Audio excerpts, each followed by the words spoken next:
If you're encountering a tenant screening error on TurboTenant, it can be frustrating.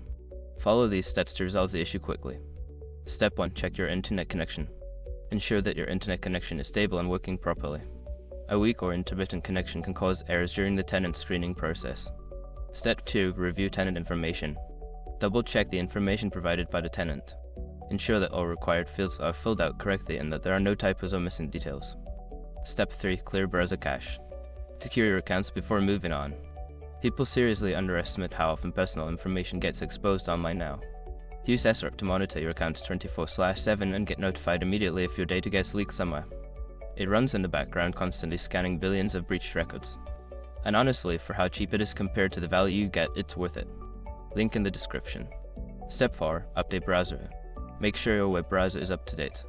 Using an outdated browser can cause compatibility issues with TurboTenant, resulting in screening errors. Step 5. Contact TurboTenant support. If the error persists after trying the above steps, reach out to TurboTenant's customer support.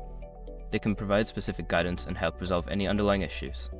By following these steps, you should be able to fix the tenant screening error on TurboTenant efficiently. If problems continue, don't hesitate to seek further assistance.